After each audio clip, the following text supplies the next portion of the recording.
जय। लाडली लाल की जय। अज्ञान तिमिरान्धस्य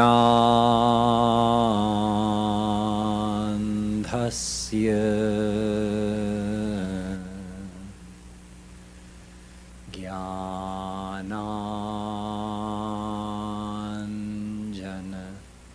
शलाकया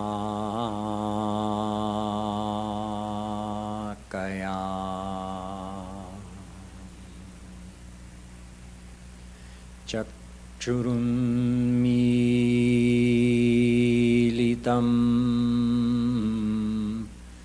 येन तस्मै श्री गुरवे नमः। मन्नाथ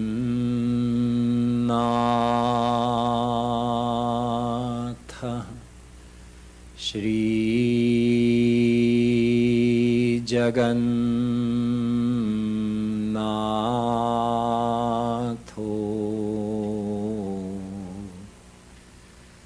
मद्गुरुः श्री जगद्गुरुः मदात्मा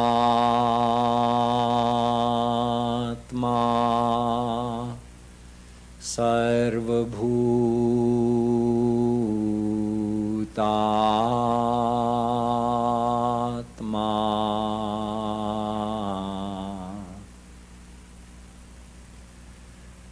तस्मै श्री गुरवे नमः। अहोवकीयं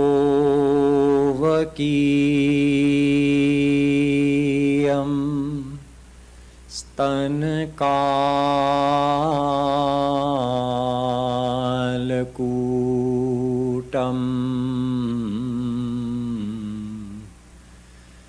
जिघांसयापाययदप्यसाध्वी लेभे गतिं धात्र्युचितां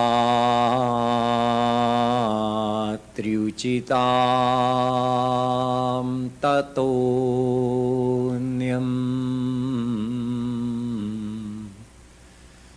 कं वा दयालुं शरणं व्रजेम।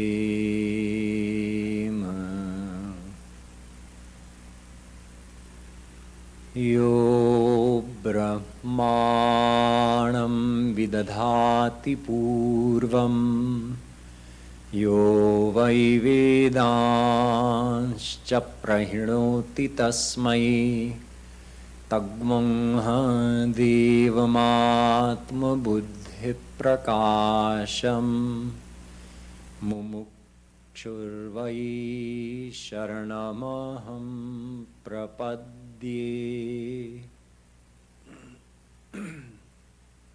Dear devotees, we'll be chanting Mere Guruvar Bhakti Ras Avatar, and I'll be explaining according to this Kirtan the different classes of Mahapurush.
दो एक सार,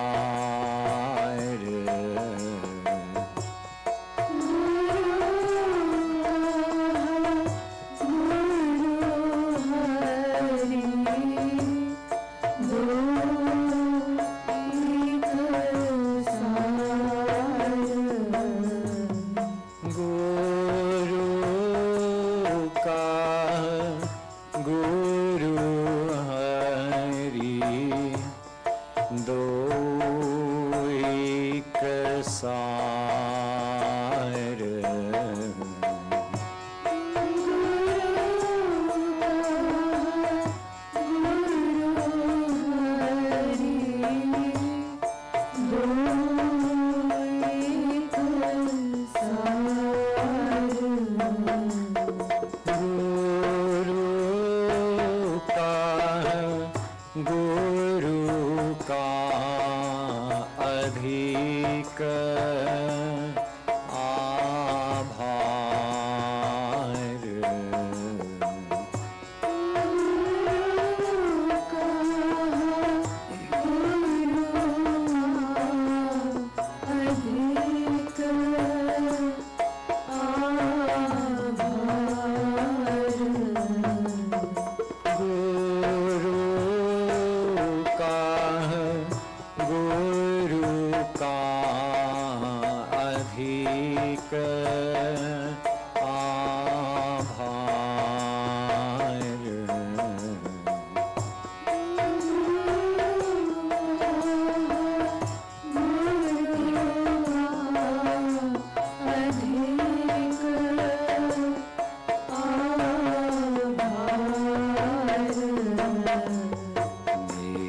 भक्ति साधन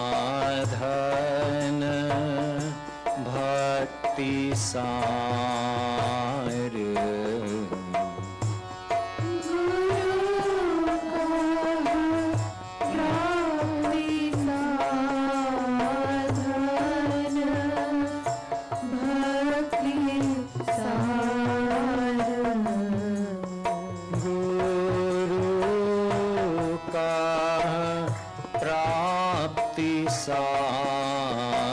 साधन भक्ति सार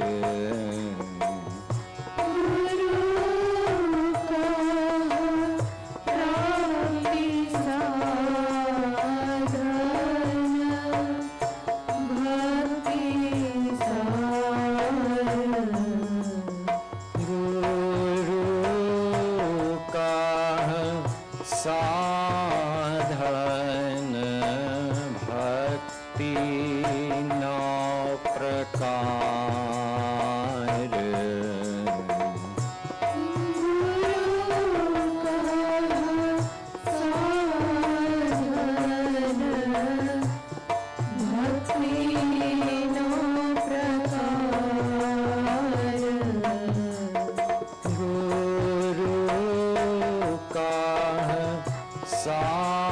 साधन भक्ति नौ प्रकार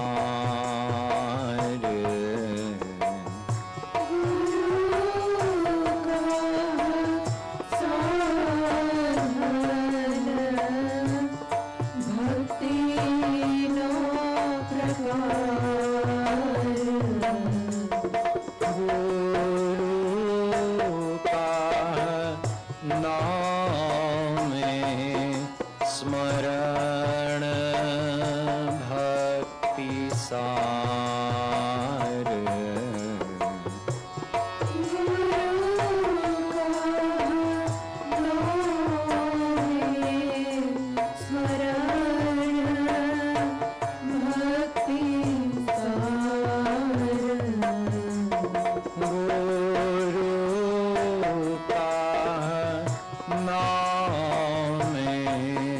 स्मरण भक्ति सार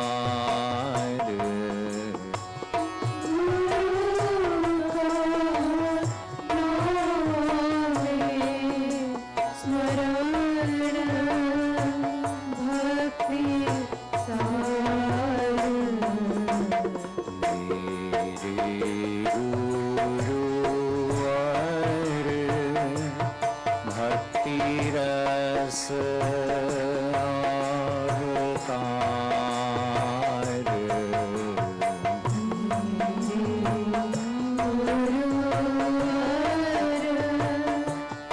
भक्ति रस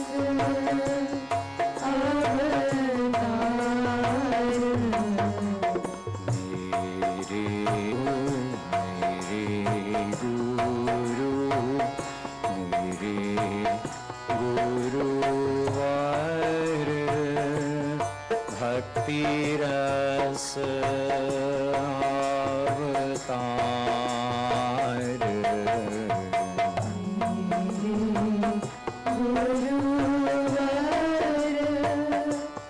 भक्ति रस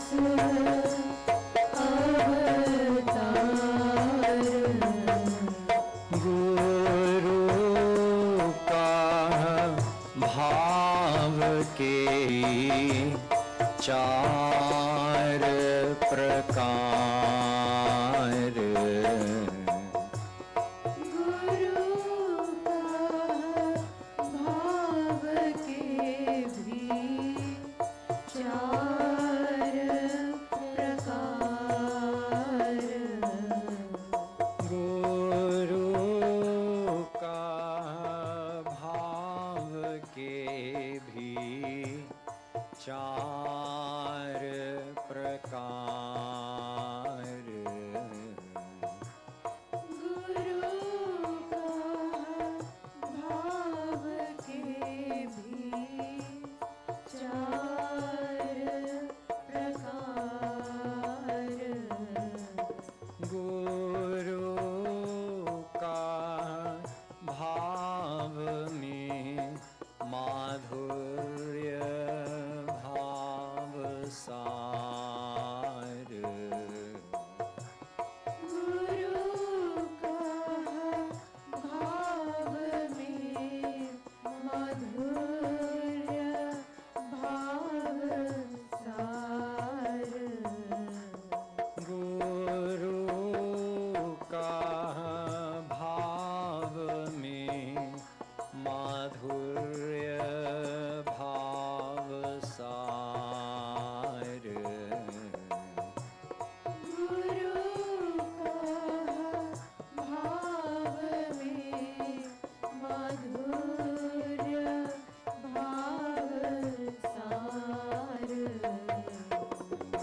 bhakti ras avatar.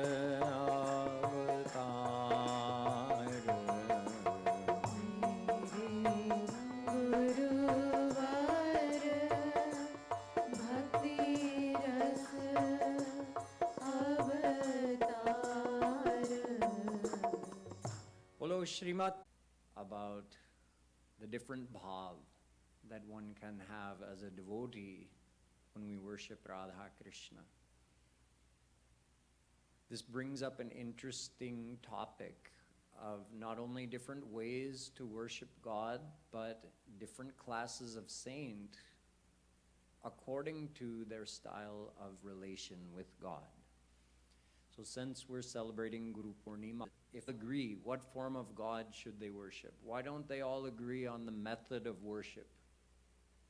You'll get a brief, because God is one, but God has many forms, and God reveals many different flavors of divine bliss, depending on the form through which He's revealing that bliss, and also depending upon the relationship established between the devotee and God.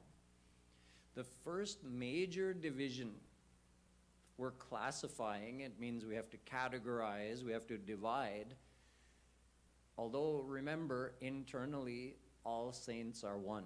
They're not competing with each other, unless you could say they're competing to want to grace the most souls. But they're not competing thinking that they want to put one down and make themselves look greater. All saints are internally one because they've all attained the same Supreme God, however in different aspects. Dvaivava brahmano rupe murtan chaiva murtan cha. Ved says there are two main aspects of God, and thus there are two main classifications of saints. The two main aspects of God are murtam and amurtam. In other words, sakar and nirakar. Thus, there are saints who have attained God in a personal form, like Ram, Krishna, etc. And there are saints who have attained God in His impersonal aspect. In other words, they've attained formless God. Although these saints have all attained the same God, there is a difference in the experience. You see, Jagadguru Shree Kripalu Ji Maharaj is indicating in this very last line we sang, Guru kaha bhava mein madhurya bhava sar. The essence of everything is in this madhurya bhava. Now we'll get to that. What is madhurya bhava? But he's indicating that although you have so many choices of how to relate to God, there are sweeter and sweeter and sweeter experiences. The one who has attained God in the formless aspect, as compared to the one who has attained God in a personal form, you can say, in our terms, think of a mother who is pregnant and she's expecting her child to be born soon. And now she's imagining, what will it be like when my son or when my daughter is born and I'll be able to hold them in my arms. I'll actually be able to feel them in my arms, hug them. I'll hear them speak. They'll say my name. They will laugh. The mother's imagining all of these things, but right now it's nirakar, right? She has no direct perceptual interaction with that child. It's all abstract at this point. Once the child is born and she actually gets to see, hold, smell, have all those experiences, direct experiences of the child. So she's having the concrete experience, direct perceptual experience of the child, as compared to her abstract imagining. Now ask her, do you prefer the abstract? Do you prefer when you could just imagine holding your child, or do you prefer actually holding your child? Of course, the mother will say, no, I want my child that I can hold. Something like this is the difference between Nirakar Brahm, where you know, yes, God is omnipresent, but you can't see him, you can't taste, you can't touch, you can't hear, you can't interact in any way. It's just an abstract idea of God's divine, omnipresent existence as absolute truth. Compare that to getting to see him face to face. There's a mathematical explanation by what we would call a Rasik saint. I'll explain in a minute what is a Rasik Mahapurush. But for now, just understand Hare Krishna.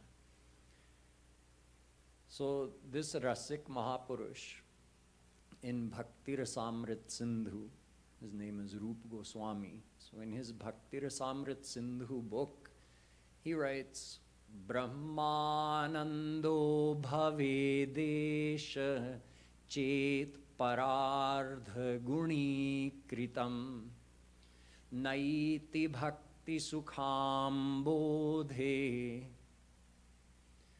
paramanu tulamapi.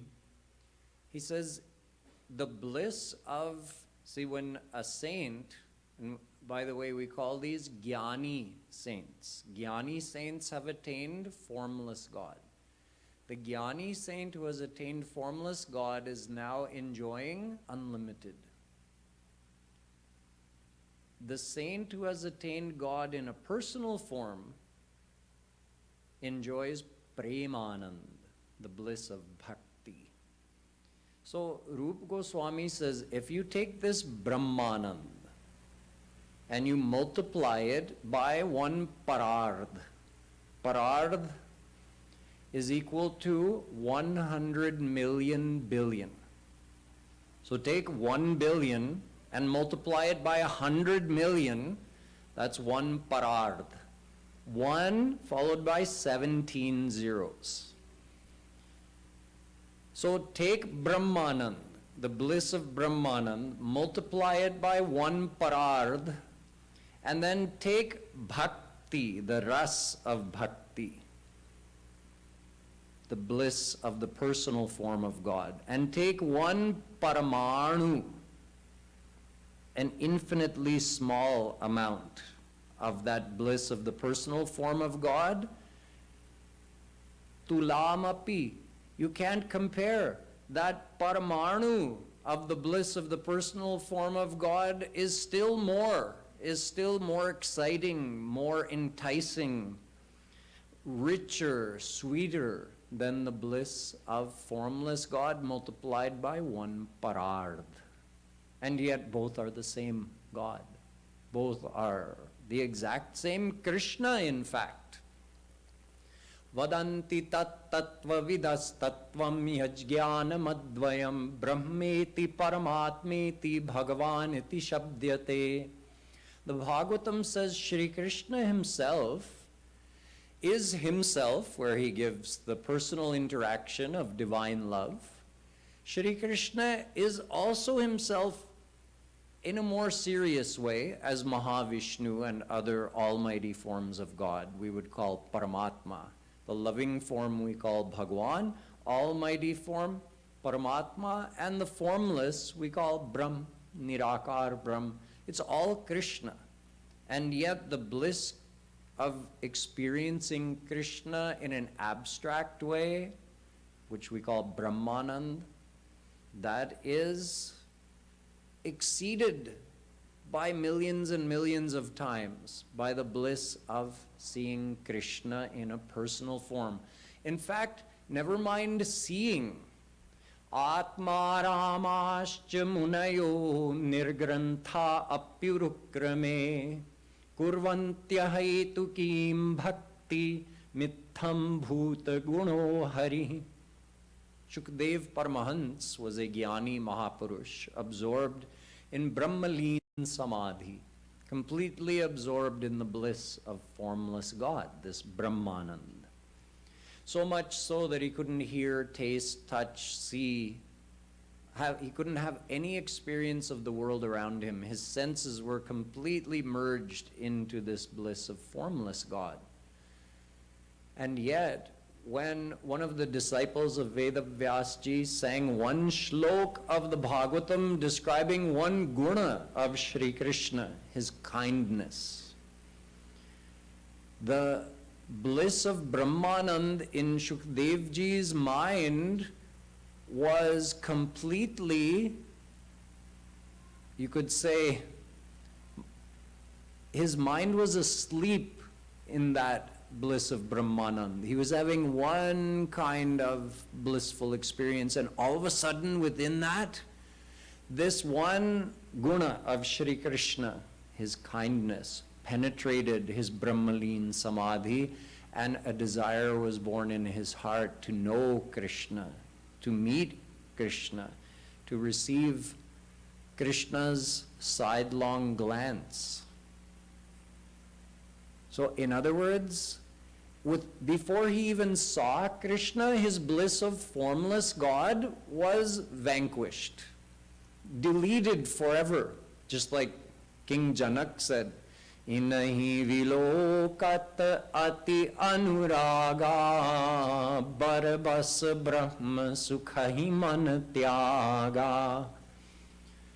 When he met Ram face to face, although he was also a Jnani saint absorbed in the bliss of Brahmanand, when he met Ram, he said, my bliss of Brahmanand has been revoked forever. Now my mind has been forcefully drawn towards the blissful beauty of Ram. And now I'm drowned in that love of Bhagwan Ram.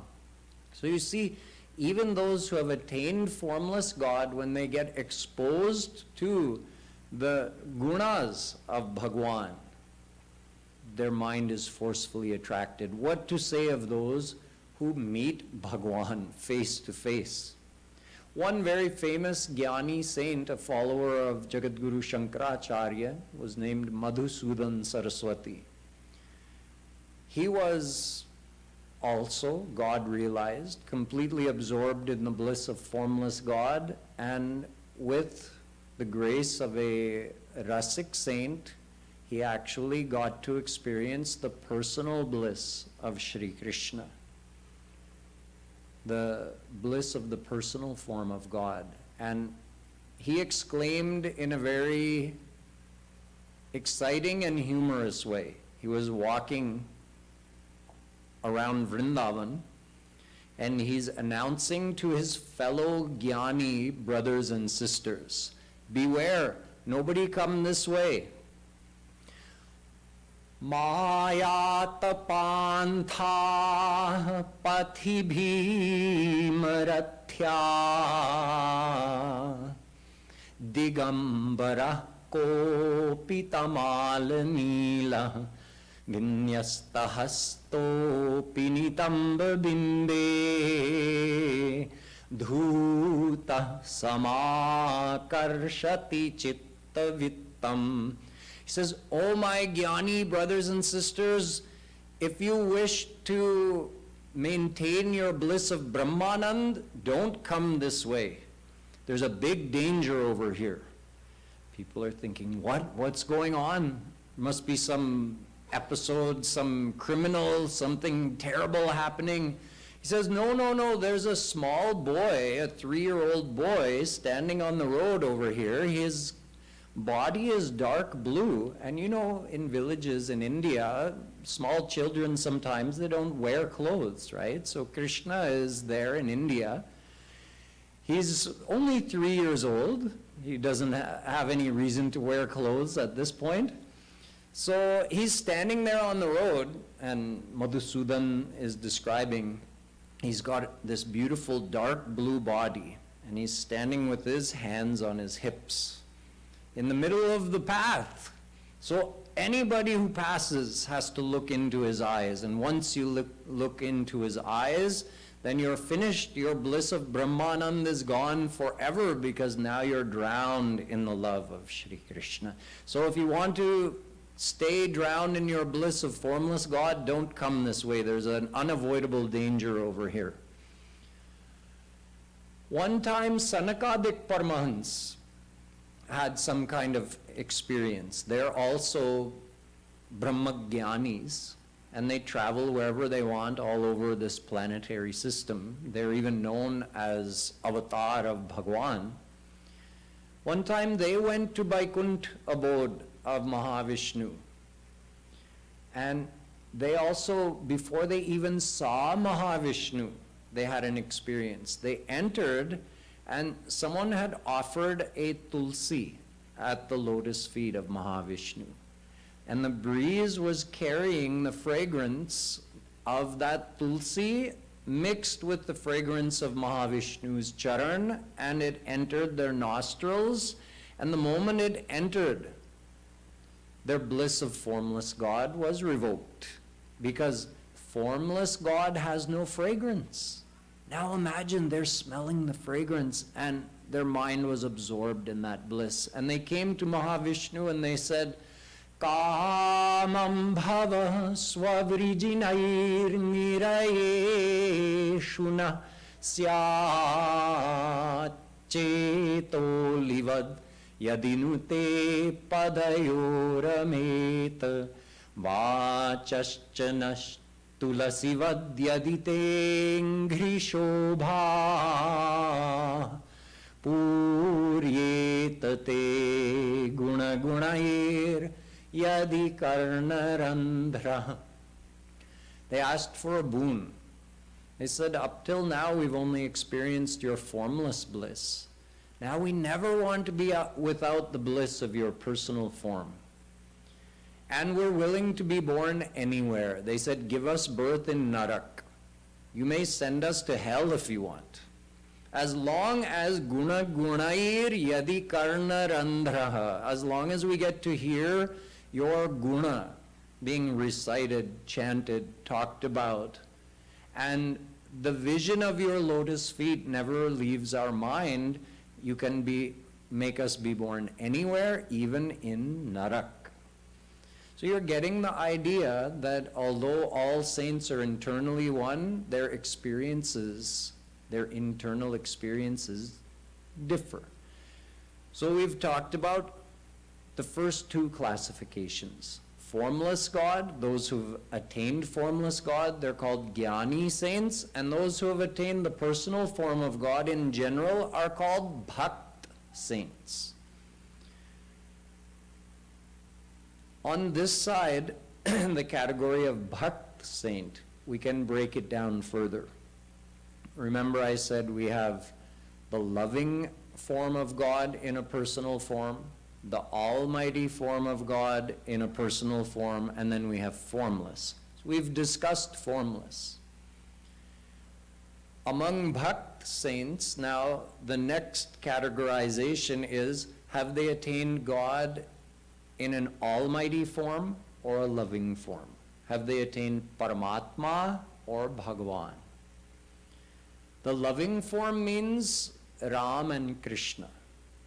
All other forms are considered to be almighty forms. Vishnu, Shiva, Durga, and all of their affiliated forms like Ganesh, Kartikeya, Lakshmi, Saraswati, etc. These are all almighty forms of God. What is the difference between someone who attains God in an almighty form and someone who attains God in a personal form? Well, here, Shree Maharaj Ji was referring to Guru Kaha Bhava Ke Bhi Char Prakar, that those who love God in his personal form in a loving way, they have 4 different ways of loving God. The one who worships God in a form, but one of the almighty forms, there's one way of relating to God, that is called Shant Bhav. Shant Bhav means loving God as a subject loves their king. So if you think of being a subject in a kingdom, how much personal closeness do you have with the king or queen? Nowadays, I mean, I grew up in Canada. Canada's still a dominion of Great Britain, so there's a lot of connection with the royal family. Everybody, it's always a big news. right? So think of if you're in a country with a king and queen, okay, you might hear some gossip. There's always lots of gossip about the royal family. People talk about it, it's always a news. But how many people have met the king or queen? How many people have talked to the king or queen? Nobody, right? So we're subjects in the kingdom. That's it. We have no personal closeness. This is Shant Bhav. God is supreme God, like Krishna showed his Vishwarup Darshan to Arjun in the Gita, supreme almighty God. So you admire from a distance, you are experiencing the bliss of the personal form of God. You see their beauty. But there's no personal interaction. So you can admire the queen is so beautiful, the king is so handsome, but you can't go up and talk to them. And yet this is considered to be infinitely greater than Brahmanand. So we have these two divisions. Among Bhakt saints, you have those who have attained any almighty form of God, and you have those who have attained the loving form of God. Those are called Rasik Mahapurush. The real ras of, meaning the sweetness of the divine bliss, is experienced when you get to personally interact with God. And in fact, just like you could say, if you get to personally interact with the king or queen, then they are not just the king or queen for you anymore, are they? The king and queen probably have some trusted advisors, trusted servants. So now they would say, well, I'm not just a subject in the kingdom, I'm also a servant, right?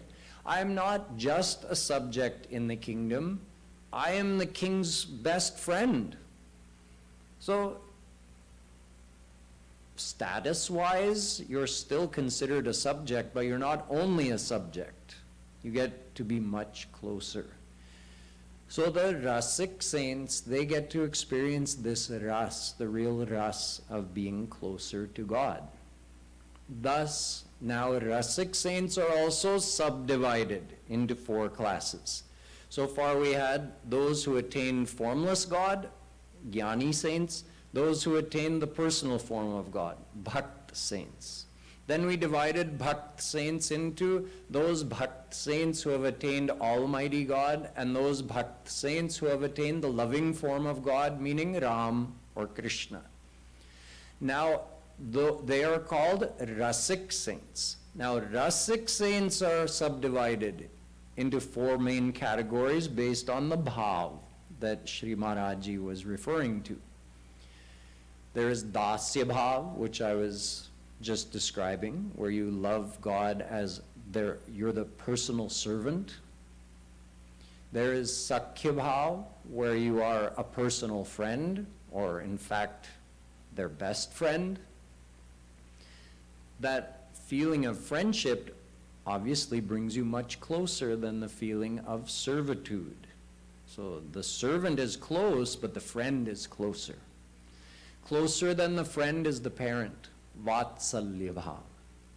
We have examples like Kaushalya, who had this Vatsalya bhav with Bhagwan Ram, but in a slightly formal way, and with Shri Krishna, Mother Yashoda had this Vatsalya bhav without any restriction. Bhagwan Ram gives the ras of what we call Premanand, the divine love, but in a slightly restricted way. Shri Krishna gives the same love. Shri Krishna is none other than Ram. He gives that love in an unrestricted way, with complete freedom. So Vatsalya bhav brings us even closer. And finally, as described here, Guru ka bhava me madhurya bhava sar. Madhurya bhav is the highest relationship. This is loving Shri Krishna as your beloved. Bhagwan Ram doesn't give the chance to love him with Madhurya Bhav. He is more formal than that. Shri Krishna allows Madhurya Bhav style of loving. So you can love Shri Krishna as your beloved, as your Priyatam. Now we see Rasik saints. If you want to categorize a saint, or what is a saint experiencing? What is a saint representing on earth? Or what is your Guru going to teach you? What is your Guru going to give you? It depends on what they've attained. So first, see, most people don't even know this, that first of all, is your Guru a Jnani saint or a Bhakt saint? He's a Bhakt saint, okay. So has he attained the almighty form, or is he a Rasik saint? Or he's a Rasik saint. But even that isn't enough. What kind of Rasik saint? Oh, he's a Sakhya Bhav Rasik saint, or he's a Madhurya Bhav Rasik saint. Now let's say somebody says, my Guru is a Madhurya Bhav Rasik Mahapurush. Even that isn't enough, because you can further break that down into three categories. You have Sadharani Rati Madhurya Bhav, Samanjasa Rati Madhurya Bhav, and Samartha Rati Madhurya Bhav. Sadharani Rati Madhurya Bhav means loving Shri Krishna as your beloved, with the feeling that if Krishna loves me, if I get his attention in this way, I will be happy. And you will. You'll get his unlimited bliss of his divine love. However, Samanjasa Rati Madhurya Bhav saints are a step beyond this, because they also think, if I get Shri Krishna's attention, if he loves me as his beloved, I will be happy, but I also want him to be happy. So they're one step further ahead. The example of Sadharani Rati Madhurya Bhav is Kubja. And the example of Samanjasa Rati Madhurya Bhav are the queens of Dwarika. But beyond them is Samartha Rati Madhurya Bhav, where the devotee thinks, Krishna is my beloved and I want to make him happy. How can I make him happy? How can I make him feel good? How can I put a smile on his face? This is Samartha Rati Madhurya Bhav. So you saw the first one, Sadharani Rati, the outlook was completely for one's own happiness. Samanjasa Rati Madhurya Bhav was a split. Some regard for Krishna's happiness and also an expectation of getting one's own happiness. And Samartha Rati Madhurya Bhav saints, devotees and saints, they are only thinking how to make Shri Krishna happy. These are considered to be the highest saints. So in fact, there is a hierarchy, although all saints are internally one. But in terms of the sweetness of the blissful experience, in terms of the relational proximity to Shri Krishna, these different classifications are more and more and more supreme, one to the other. In other words, the Bhakt saint enjoys a higher order of bliss than the Jnani saint. The Rasik saint enjoys a sweeter experience of that bliss than the Bhakt saint who's attained Almighty God. The Sakhya Bhav Rasik saint experiences more relational closeness than the Dasya Bhav Rasik saint, but the Vatsalya Bhav Rasik saint is even closer to Shri Krishna, and the Madhurya Bhav saint is the closest of all, but within Madhurya Bhav, the one who is more selfless, and this is the gopis, they are the closest to Shri Krishna, and they experience the sweetest form of the divine bliss, the nectar of Krishna's divine love. This is why the gopis were praised so highly that even great jnanis like Uddhav desired for their foot dust.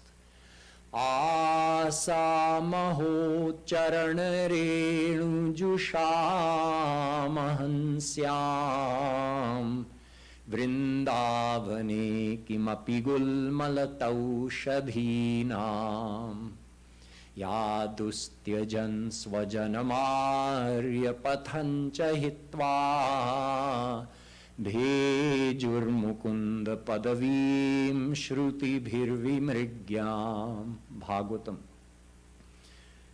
Uddhav is saying to Shri Krishna that the Vedas are still searching for the foot dust of the gopis and they haven't been able to attain it. Because those gopis have the highest status amongst all saints. I also long to receive the foot dust of those gopis. So please give me this boon, Shri Krishna, that I could be born as a plant or a creeper in Vrindavan, so that when the gopis passed by, the dust from their walking will go up in the air, and that dust has also come into contact with their lotus feet. That dust will come on top of me if I'm living somewhere as a plant or creeper. This is the leader of the Jnani saints from Dwapar Yug, the time of Shri Krishna's avatar. Even Brahma, the creator of this Brahmand, expresses something amazing related to the gopis. Shashtivarsha sahasrani maya taptam tapah pura Nandagopavrajastreenam padarenu palabdhaye tathapi namaya praptas tasam vai padarenava. He says, I also desired for the foot dust of those gopis. So I did severe austerities for 60,000 celestial years, which is millions of our years. And yet I failed to qualify to receive the foot dust of those maidens of Braj. So we see that there are differences in the experiences of saints, and there is considered to be a hierarchy of these divine experiences. Thus, we can say that this saint has a higher attainment than another saint, although all saints are internally one and they've all attained none other than Shri Krishna. However, they're experiencing Shri Krishna in different ways. And this is proven by these historical examples where we see that saints who have attained one aspect of Krishna's bliss abandon that when given the chance to experience his personal loving bliss, what we call Premanand. Now we come back to our original question.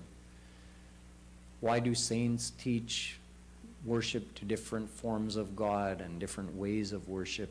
It's because it depends on what they've attained.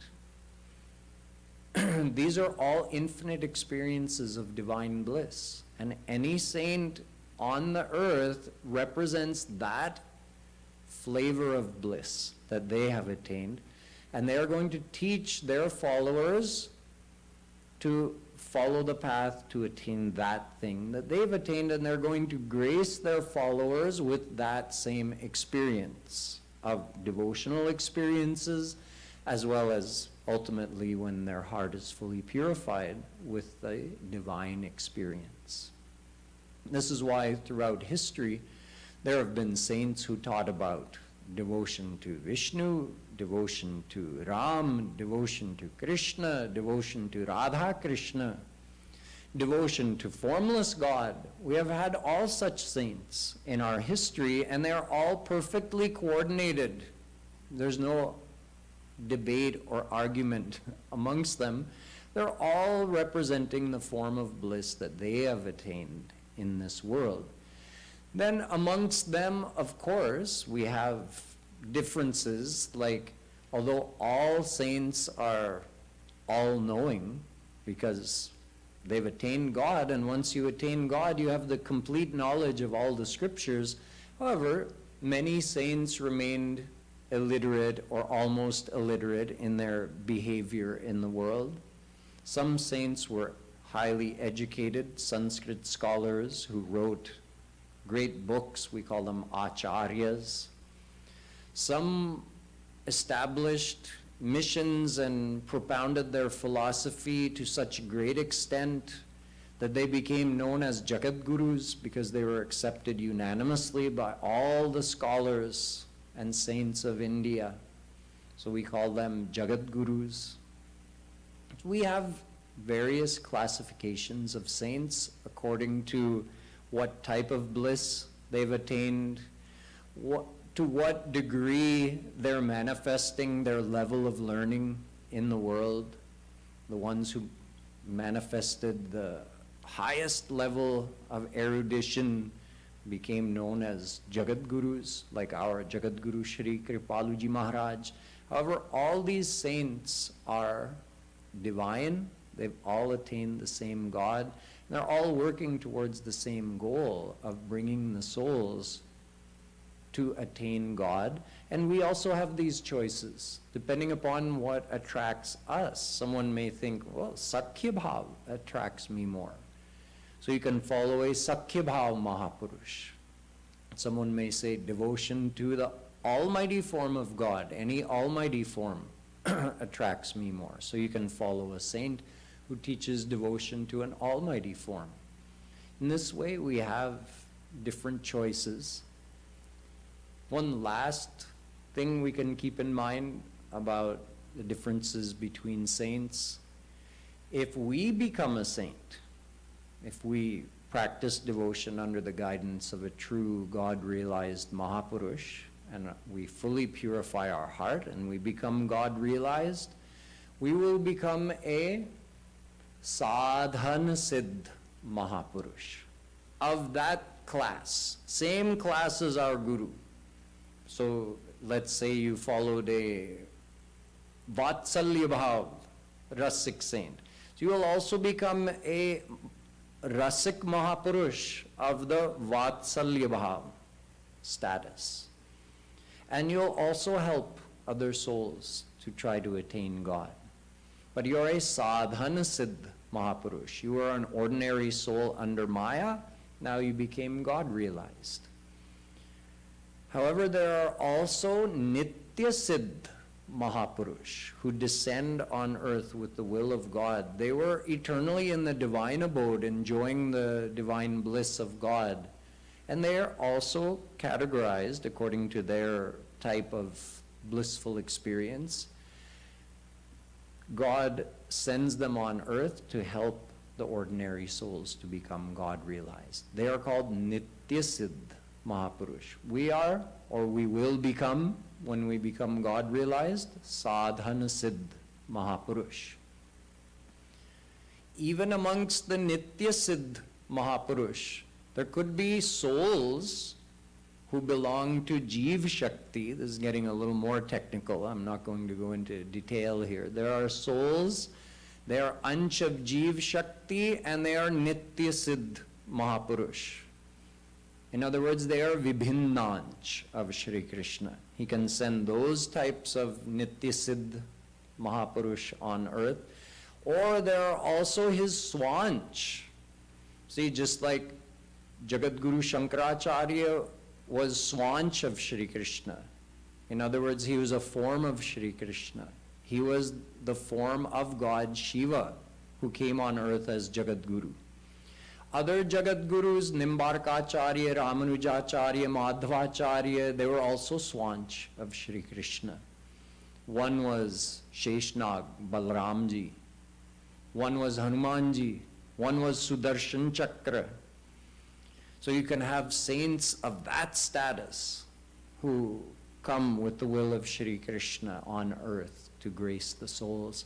And then you can also have sometimes Anshi himself, Avatari himself. In other words, Shri Krishna himself, instead of coming in one of his other forms, or sending one of the eternally God-realized souls on earth.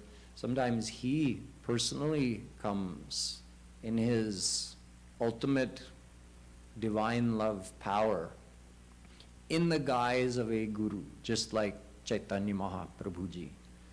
So we have all these different types of saints, classes and categories and types of saints. They are all internally one, however, they all represent God in different ways according to the form of God they've attained and the flavor of blissfulness that they've attained. And their impact, you can say the level of knowledge and the magnitude of grace that they're revealing in the world differs according to whether they are sadhana siddha mahapurush, nitya siddha mahapurush, vibhinnanch, swanch, or avatari himself, Shri Krishna. And the souls progress, they are propelled with the grace of their guru, also according to the magnitude of that grace that the guru is revealing in the world. So with all of this information, you can have some more appreciation. If you know anything about Jagadguru Shree Kripalu Ji Maharaj, you can understand that certainly he's teaching us about Madhurya Bhav, and within the classes of Madhurya Bhav, he's teaching us about the Samartharati Madhurya Bhav, way of worshipping Radha Krishna. And we can also understand, given the level of knowledge he revealed in the world, that he is not a sadhana siddha mahapurush. He is certainly in the class of nitya siddha mahapurush. And after that, you would have heard different descriptions from those who have explained about who Shri Maharaj Ji is. So you would know what other categories Shri Maharaj Ji would come under. And in this celebration of Guru Poornima, such technical understanding also helps us develop love for our Guru, because we need to be reminded what is the value of the opportunity that we have, and that we have been exposed to the best of the best by our Bhakti Yoga Rasavatar, Jagadguru Shri Kripalu Ji Maharaj. So with these words, I'll conclude my lecture. Bolo Shrimat Sadguru Sarkar ki, Jagadguru Shri Kripalu Ji Maharaj ki, Bhakti Yoga Rasavatar, Jagadguru Shri Kripalu Ji Maharaj ki. Now we'll have the opportunity to watch a special video for Guru Poornima and about Shri Kripalu Ji Maharaj. The Kirtan tonight after the video will continue right up until 11 p.m.